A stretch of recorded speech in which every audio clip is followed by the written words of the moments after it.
My parents are refugees, like we never really had a place to call, I guess, our own home. So and I was a very introverted kid, so being at home under shelter was comforting. Being at home on a Saturday, watching cartoons, to me, that's house, that's home. And then it's sort of like thinking about houses and being at home just brings back those memories, fond memories of being a child. So, and me being a mechanic, I like to tinker with things as well. So I like using my hands and I like seeing how things work. And obviously with homes, I've always been curious, man, how did they do that? How did they build these? Like, how does the house not collapse, I've always been curious with that. So sort of my passion in cars and being a mechanic and appreciating engineered things made me appreciate house. And obviously, to me, a house it's very comforting,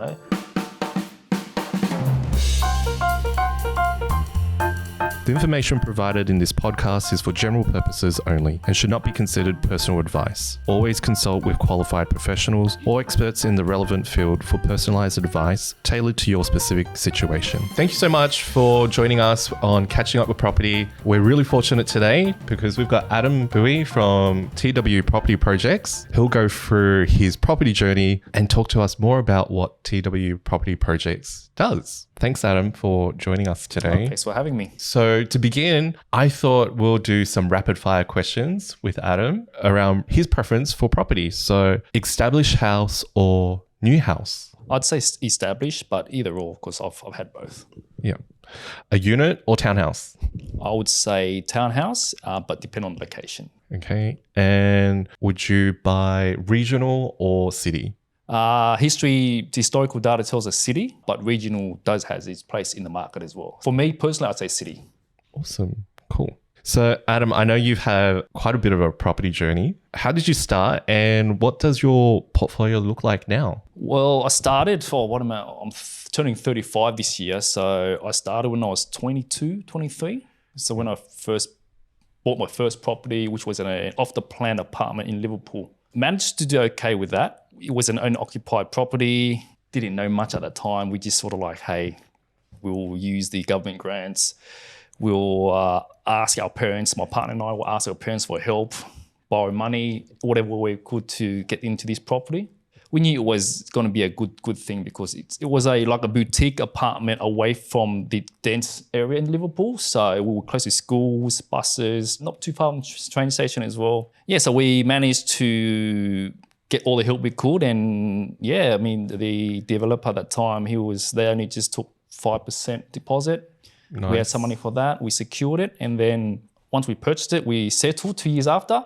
And the value actually increased by 50,000. So we were already winning. Wow. It was. Was there a reason you chose a unit and not a house? Because that was more affordable and you only knew what you knew at that age. For myself and my partner, it was that or don't have a property. So we just thought, let's get our foot in the door first and see how we go. We didn't have much knowledge. We didn't know much either. All we knew was our parents got houses. Let's try and do something ourselves. But we did know that, look, having a property is better than not having a property. Yeah.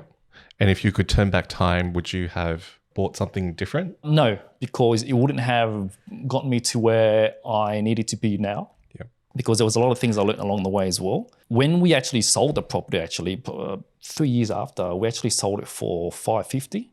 Nice. And can you share what the acquisition was? $420.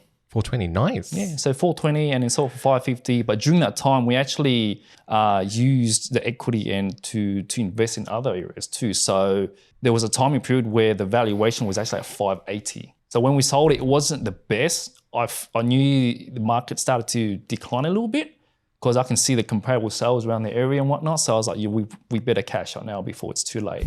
And sure enough, now looking at the property now, it's about, I think, $480, $500. Okay, so you cashed out in good time. We cashed out in good time. You can't time it, but we just thought, hey, you do some bit of research and it's just no-brainer really to cash out and to move on to our next projects. Nice. What was the second property? So how did you get into the second one? Yeah, so basically during that time, when I had the first property, we leveraged the equity in that to go and purchase another one, another house. And again, we managed to get our mother-in-law off as a guarantor on the first one. Mm-hmm. We used that and then I used my dad as a guarantor for the next one. So we leveraged all that. It's a unique strategy and not for everyone, but that's what we did. And that's what we found worked because we use guarantor for our first one. We thought, hey, once, we've paid down the loan enough and the price has increased, enough for that person to get off as a guarantor, we then use a guarantor for the next one, and then the next one, and the next one. So with each purchase, the value increase of the property increased, and the loan repayments dropped because of this investment. We made sure we pay extra money into it just to get the guarantors off the loan quickly, and then we moved on to the next one. So just for the audience, when we're talking about guarantors, we're talking about family guarantee. Is that right? Yes, correct. You know a lot more about that than I would, mate. So family guarantee is basically when your parents offer limited guarantee on their property to help secure the purchase of your property, so you don't need to pay mortgage insurance, and also limits your ability or limits the need for a deposit, right? Correct. So in some cases, you can borrow 100% plus costs. Correct. Which is really nice if you're thinking, hey, I don't have a deposit. Exactly, man. And again, it's not for everyone. Not everyone has that ability, but I always tell people, don't be afraid to ask for help. Yeah. And if help is there, take it. Take it and do whatever you can to get help. Yeah. Okay. So that second property, what was the second property? It was a house. It was a house. Yeah. Nice. It was a house. It was a fixer-upper. Yeah. Yeah, it's fixer-upper. And that was, I guess, my first taste of renovation. Yeah, So how did you fix her up? So basically for that one there, it was more of a case, okay, old area, but location's right. It was one of those one where the worst property in the best location or best, Yeah. So it was like next to a train station, literally next to a station. It was next to a school, next to a little supermarket area. Amenities were close. It had a boys' school, girls' school, and a primary school was like all within walking distance. It's really no-brainer. Was it in Sydney? Yeah, Sydney. Nice. And then, so can you share where it was? Yeah, so it was in a suburb called Yaguna. Oh, nice. Yeah, so it's not, Yeah. not too bad. Okay. And then, so when you fixed it up, what did you do? Like, what was the renovations you... So it was bringing the heart of the house, which is the kitchen, up to standard. So the living room, then the kitchen, it wasn't the best layout. It was like a wall dividing it. It was a small area, probably no bigger than this area here. So it was knocking down the wall, repainting it, tiling it. And because it was investment, we decided to go tiles versus a carpet, because obviously with tiles, you can have pets in the house and won't damage and rot the floor.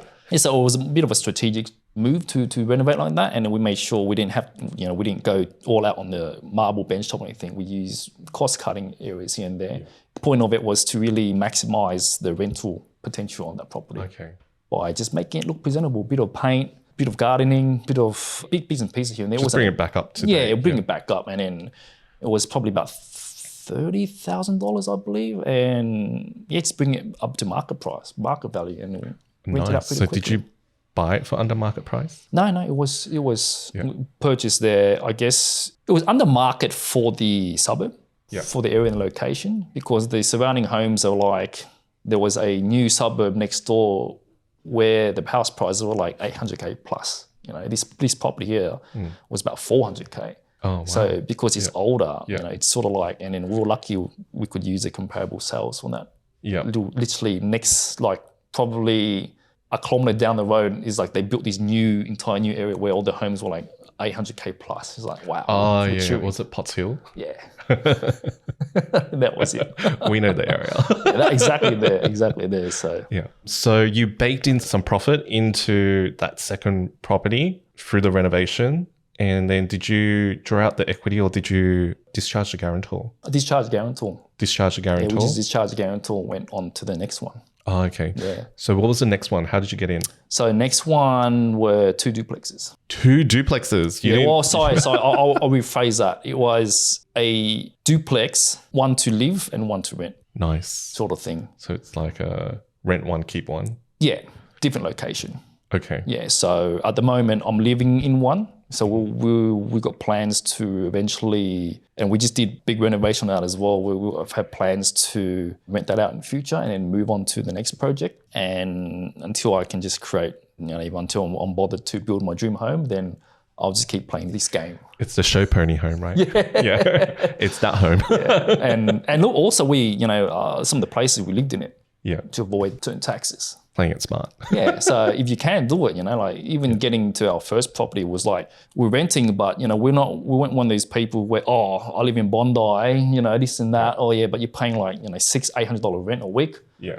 Man, I was living in like granny flats in someone's house, and reduce the rent as much as I could just to get a foot in the door into property. And that's what we did. Like we rented different places. Like we moved so many times. It wasn't funny, man, but it was to try and maximize our, potential to get a foot in the door in property. That's how we did it. Nice.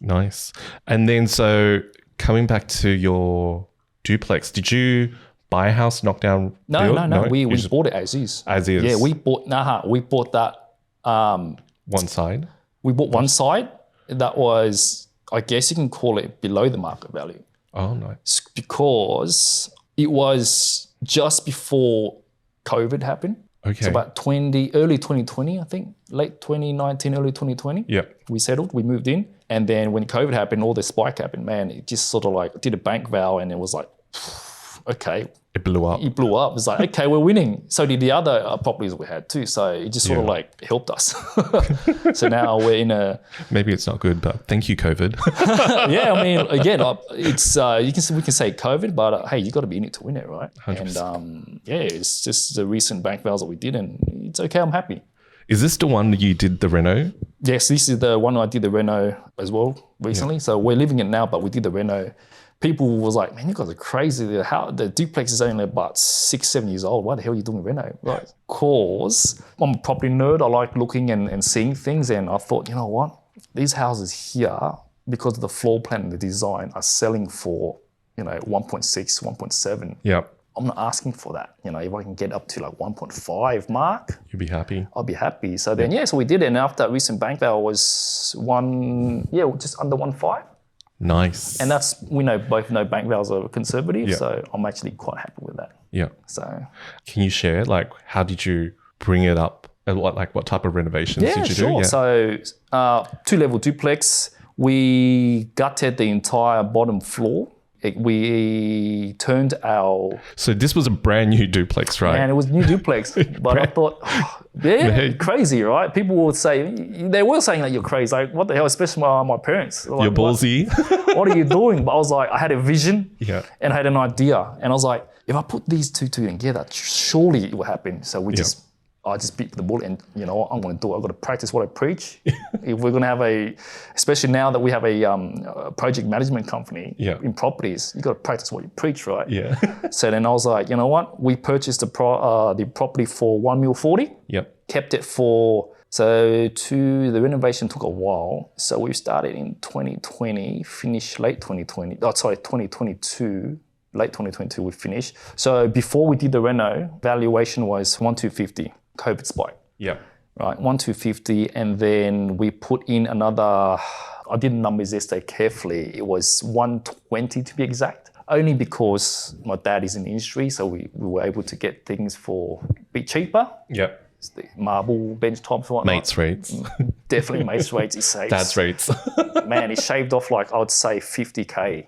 Nice. Again, it's a unique situation, but I use it to my advantage. So before was 1,250 was the bank val. After renovation, so you put in 130, so it owed us 1,380. Mm-hmm.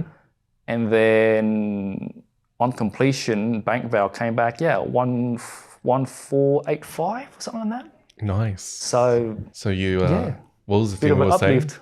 Air equity, man. Air equity. Yeah, so it was a good uplift, it was encouraging to see. On paper, you profited like 50 or whatever, on paper, right, the bank val. But I know for a fact that, it's a hot market area, that location we're at, and 1.6, 1.7 some places. Like I said, if I can get 1.5, 1.550 if I was to sell it, you're winning. I'm winning. But I'm not going to sell it, we're going to rent it out, and rent will be okay too. Yeah. So now I'm in a very happy situation where I'm blessed enough to have the portfolio I do, and it's good to have options. So now we're just going to sit back and see what options there are in the future, and we'll just work with it. Was that property number 3? That was number 4. This is the 4th one. Number three was we bought it in 2017. We just left it. Okay. It wasn't really set and forget. Yeah, it wasn't really. It's gone up. Was 880. Now it's about $1.50. It's just sort of left it there, you know. That's okay. Just do its Doing thing. its thing, Yeah. building equity. We're just waiting for the next COVID boom. Hopefully that doesn't happen. Awesome. So you baked in the air equity, and you basically went again and again and again. Yeah. And that last one, it's blew my mind because it was a new duplex, and you gutted it. You gutted it because you're like, I don't like it. Exactly, man. But you also were smart enough to look at like what's on the market and compared to what you could maybe build that value into. Yeah. And then you put in some extra cash in there, and you've baked in that equity. Yeah, it comes down to the principle of this, right? People buy with their eyes. Nice. First impression matters, right? So if But there's got to be quality. It can't be like absolutely made in China. No. Like people literally buy with their eyes. Like I've been to so many open homes where people are just like mind blown by all these. Oh wow, it's got black faucets. So what did you put in there that opened everybody else? Black faucets. For us, it was our bench top pantry. We opened up the pantry. It was like the way it was a very squishy pantry. It was divided by a wall, so washing area in the pantry. So we gutted it all that out. Just got rid of all of the old cabinets, put new ones in. So now that when people walk in, you've got this LED lighting, it's black and white theme, modern, and it's open. You get the wow factor. Yeah. Same with our kitchen and island bar. It's that wow factor. And the kitchen is the heart of the house, really. So let's face it, right? That's where you will spend most of the time. Yeah. So it's sort of like, I knew in my head, I like, right, if I was to sell this to a potential buyer, that buyer needs to be walking in and getting that wow factor, which I think we achieved. What's the island bench? So the island bar, it's a breakfast bar. Oh, it's the breakfast bar. Yeah, breakfast bar. And it's made out of so we got no, it's engineered stone, but it's quality Italian engineered stone. Italian. Yes, that's the Not key made word, in China. Right? The key word is Not Italian. made in China. But because my dad was in the industry, he fitted for me.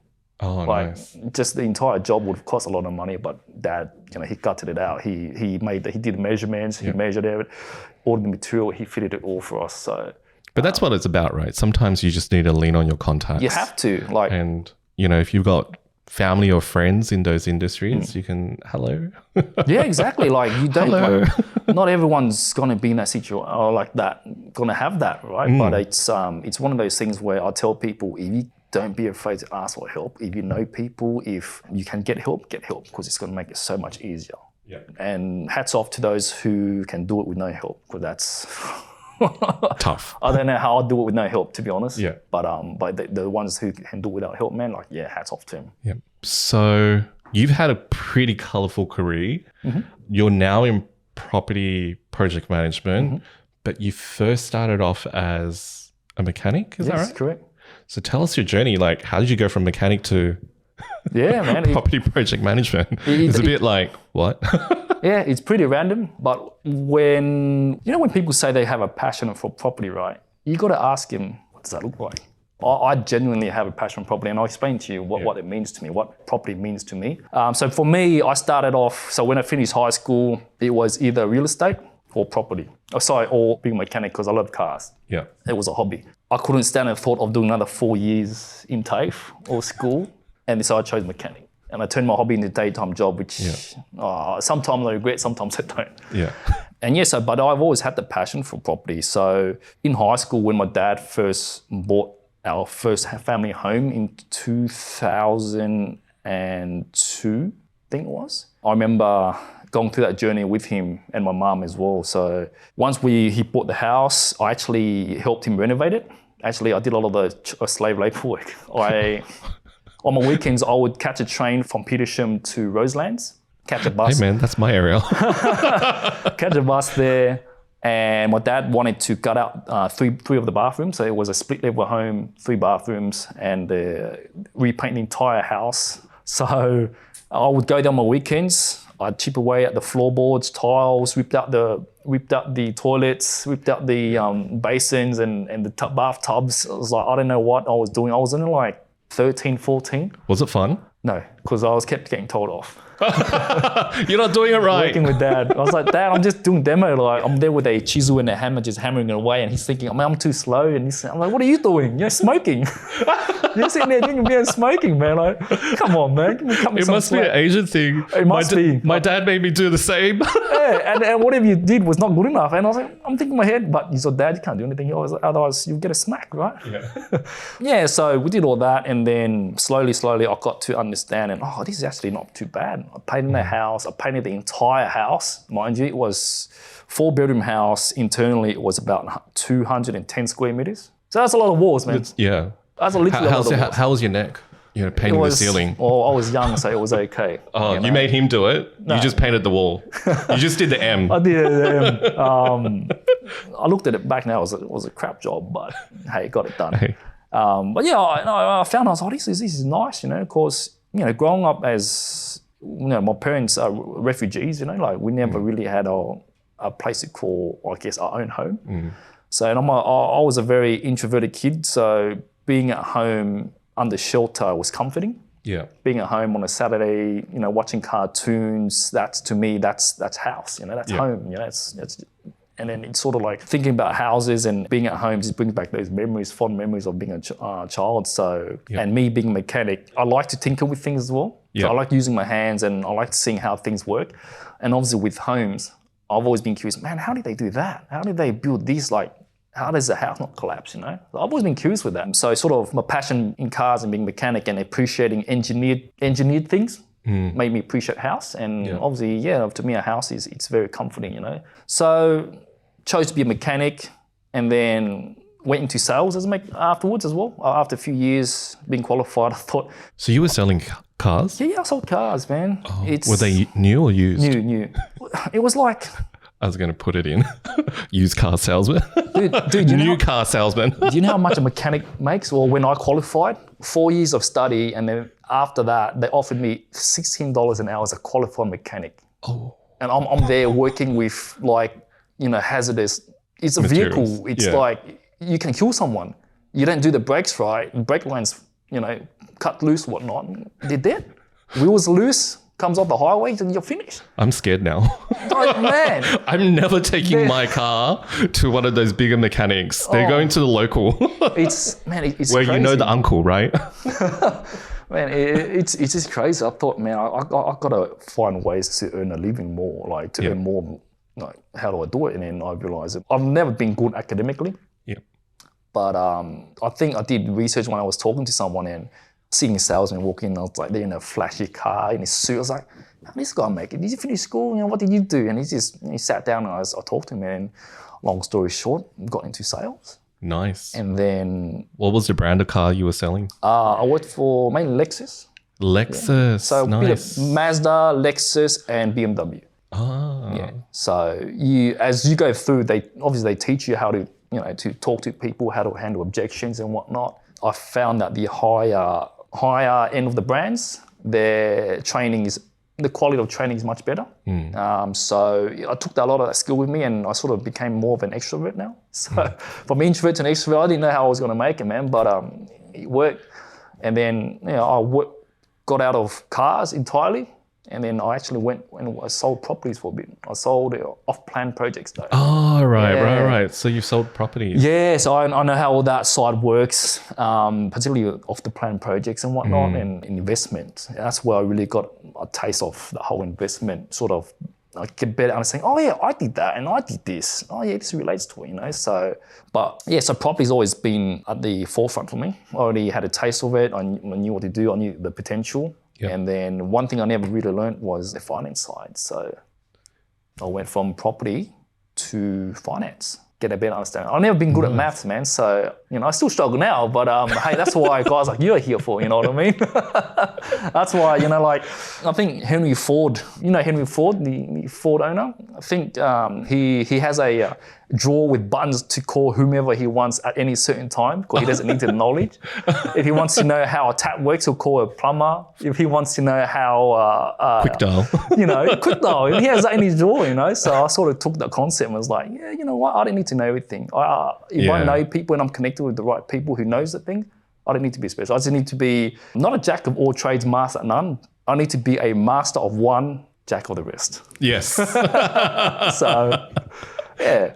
Fast forward now I'm here, and now TW Property Projects, we're up and coming. We've got the experience. It was founded by a very experienced person, wealth of knowledge, and good things going to be coming. Nice. So TW Property Projects, how does it help customers now? Like, what's the typical project? Yeah, so basically our aim, we're a property investment company at the end of the day, but our strategy is different. We work with property owners and investors who have an existing home. Could be a place of residency or could be a investment property, right? Say our house, for example. There's a lot of old houses in Sydney at the moment still that needs a bit of an uplift. So we're talking renos, we're talking getting it renovations. gentrified. Yep, correct. So we're talking renovations. We're talking about lands that we can do dual occupancies. With the renovation part, we look to basically maximize its potential value. Nice. It could be a house that's sitting, it's a bit older, but you can bring it up to its full potential through renovations. And it will basically, the aim for that is to get the equity, and depending on what the customer wants to do with that, they can move on to their next projects and so forth. But there is a lot of untapped potential out there with existing homes. People fail to look at what's inside. They straight away venture outside.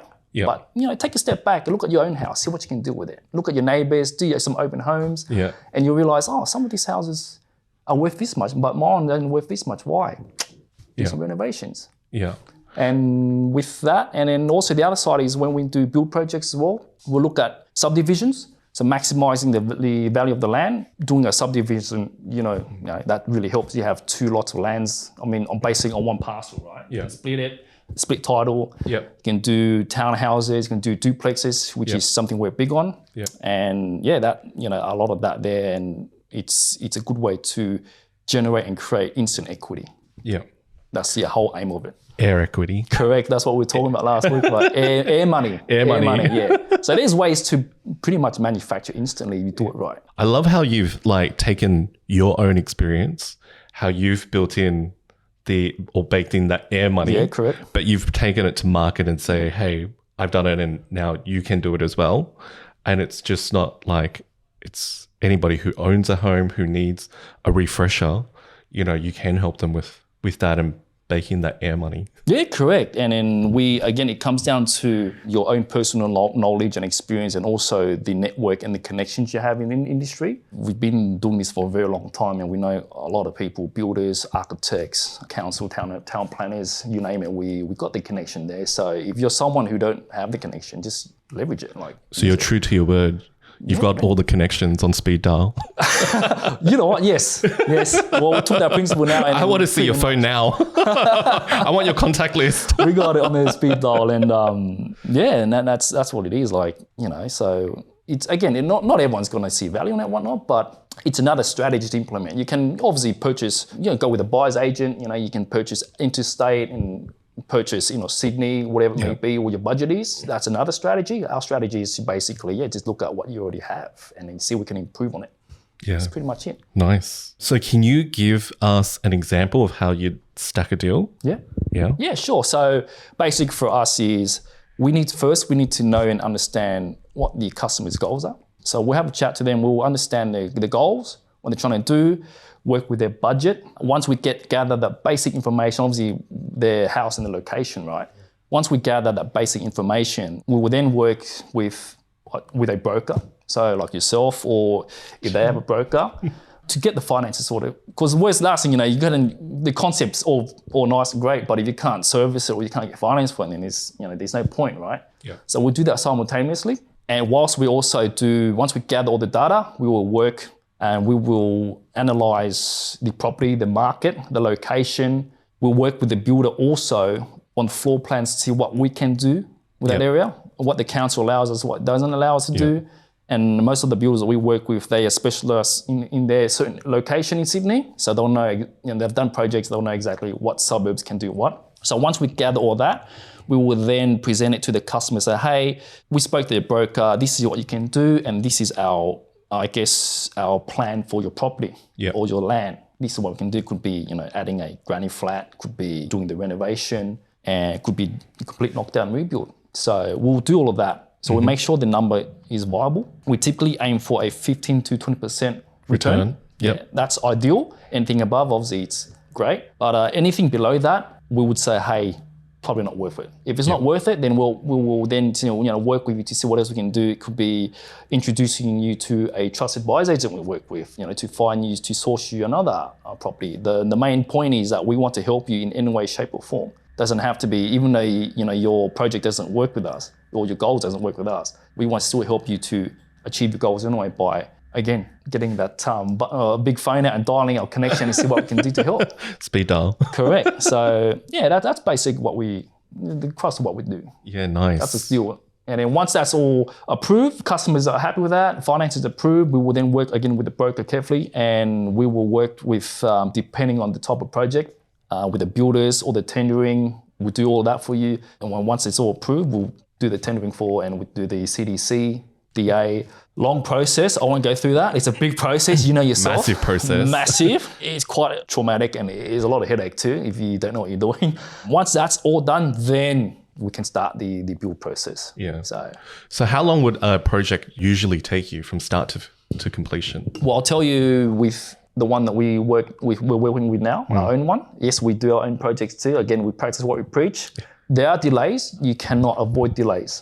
There's certain things that, when you won't know until you start digging or you start building, you build up, they might come into some sort of like cabling or the tree, the land has lopsided somehow because of the weather, you just can't avoid these things, right? Yeah. But the builders we work with, we make sure that they prioritize us. Your projects. Yeah, because we'll be working close with them to provide projects and work. So they're like us. People like us. We're nice people. We're good people. So we pay the bills. yeah. So if there's no delays, we hopefully get the projects done within, if it's a full knockdown rebuild, 9 to 12 months, ideally. Yeah. That's been done before. Pretty reasonable. For sure. Renovations, again, also it depends on CDC and DA, which some councils are very slow. Yeah. It doesn't matter, remember, some councils are very slow. Some are quicker than others. Yeah. If it's a renovation, say a full CDC renovation, say 4 to 5 months will be good. Yeah. And when I say CDC, it's usually anywhere between, we find could be a 200K onwards. It's usually when, again, depends what you want to do. Yeah. What's the difference between DA and CDC? It's CDC and DAs are very, I guess, very similar in a sense. DAs, if you're going full knockdown rebuild, that's usually a DA. Yeah. So development application. So development application, we're lodging it through the council and we have to go through council approval, council process, compared to CDC, which is... So with the CDC, so if you're doing an extension, doing a renovation that adds another room, if it's structural, you can typically go through a CDC, which on paper should be quicker to approve than a complete knockdown rebuild with a DA. So do you do CDC for a duplex? CDC, no, DA for duplex, Nice. Yeah. Again, it's certain councils, again, this is mainly focusing New South Wales. Yeah. But obviously interstate, I haven't looked into that yet. Yeah. But DA is usually what you go with the full knockdown rebuild. That's usually the bigger projects. Yeah. Yeah. Nice. Absolutely. Okay, so what's one lesson in property you learnt? Action. Action. Wow. You can have all the knowledge in the world. Yeah. And people say knowledge is power. No, knowledge is potential power. It's what you do with that knowledge that counts, right? So you can, your uncle, your auntie, or your best mate can know everything about property. Yeah. If they don't own one property, don't listen to them. 100%. You need to, if you're going to take advice, you make sure you take advice from someone who's taken action. They have the knowledge and they've actioned it. They've got the portfolio. That's key. Yeah.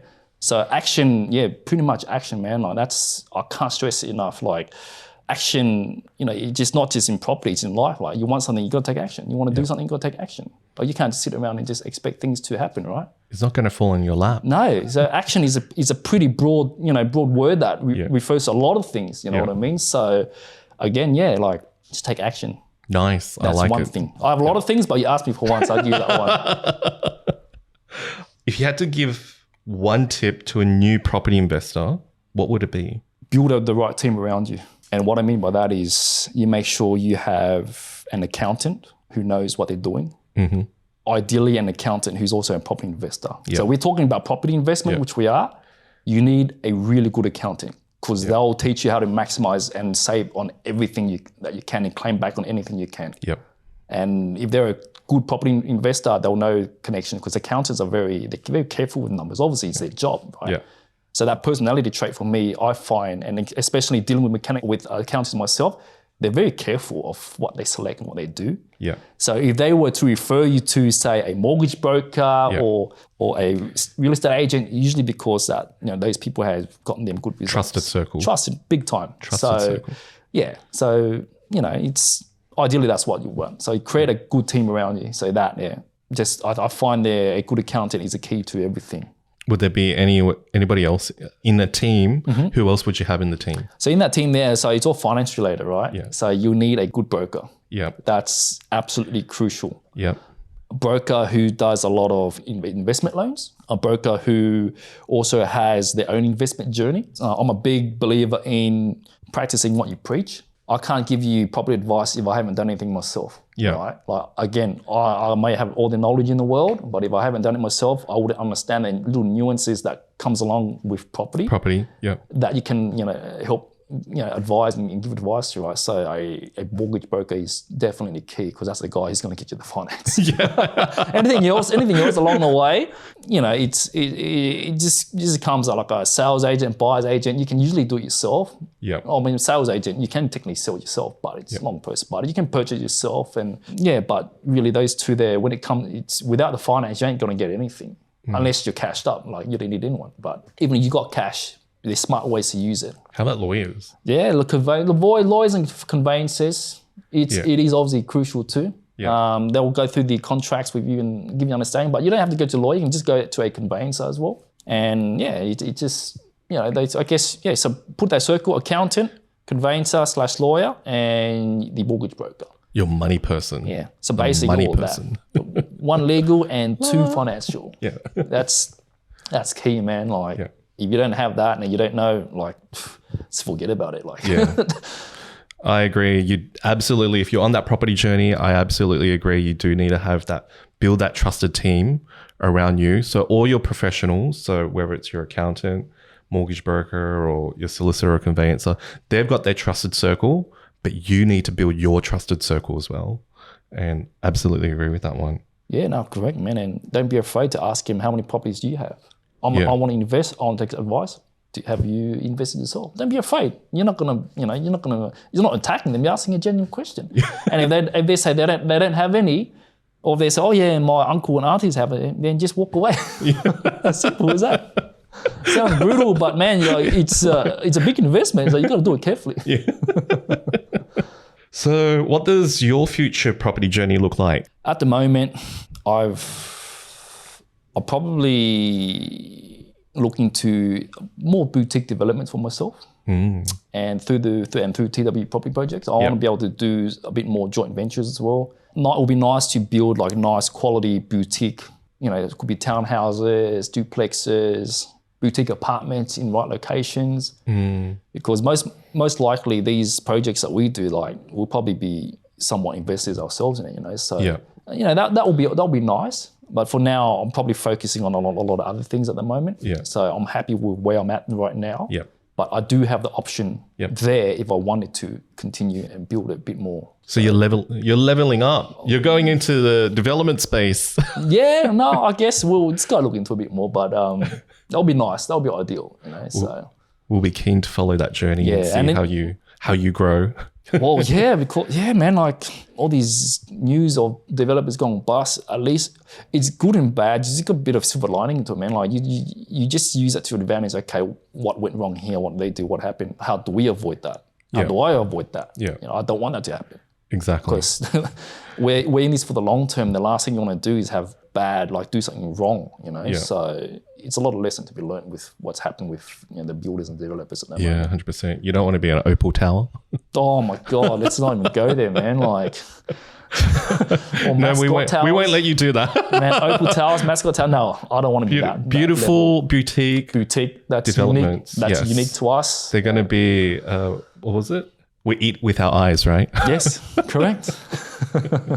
If anybody wants to reach out to you, how can they reach out to you? Yeah, they can jump on our website, www.twprojects.com.au, or they can just call you, man. Like they call you. And you Here's a my speed dial. Just call yourself or call myself, and yeah, I won't give my number on air. Maybe I don't know, just in case I get too many spam. I have been, but yeah, just reach out. Shoot us an email. Yep. Again, go through yourself. Yeah, I'm on your podcast, so good. Awesome. Thank you so much for sharing your story with us. It was very insightful. Definitely love your air money making journey, and now you brought it to market now. So that's really amazing, and really keen to see how you build out that next phase for your property journey as well. Thank you so much for following us and watching this episode of Catching Up with Property. Stay tuned because we've got another episode coming up with buyer's agent Lorna Wang. Bye.